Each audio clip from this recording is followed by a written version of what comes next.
धमतरी की पहचान उसके भूगोल और समृद्ध इतिहास की गहराइयों से जुड़ी है। सन 1998 में एक नए जिले के रूप में अस्तित्व में आए धमतरी ने बहुत कम समय में अपनी एक विशिष्ट पहचान बनाई है। इस जिले के दक्षिण में स्थित सिहावा पर्वत की ऊंची चोटियों से छत्तीसगढ़ की जीवन रेखा महानदी का पवित्र उद्गम होता है।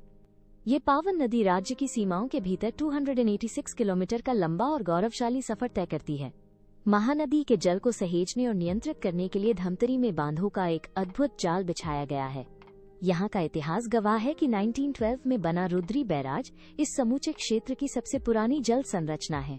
इसके पश्चात 1965 में दुधावा जलाशय और फिर 1979 में विशाल रविशंकर जलाशय का निर्माण किया गया।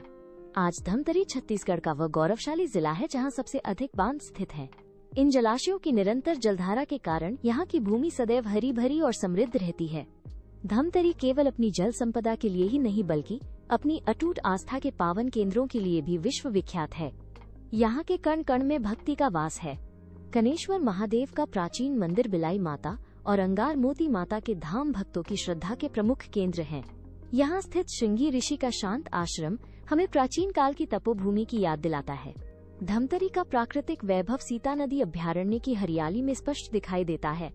1974 में स्थापित यह अभ्यारण्य छत्तीसगढ़ का सबसे पुराना वन्यजीव क्षेत्र है, जो 559 वर्ग किलोमीटर के विशाल भूभाग में फैला हुआ है। यहाँ के घने और रहस्यमयी जंगलों में दुर्लभ वन्य जीवों का बसेरा है।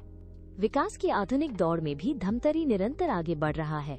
बागोद में मेगा फूड पार्क का निर्माण कार्य बहुत तेजी से चल रहा है, जो भविष्य की अर्थव्यवस्था को नई दिशा देगा। कुरूद और नगरी जैसे क्षेत्रों के साथ मिलकर धमतरी आज छत्तीसगढ़ के विकास का एक मजबूत स्तंभ बन चुका है।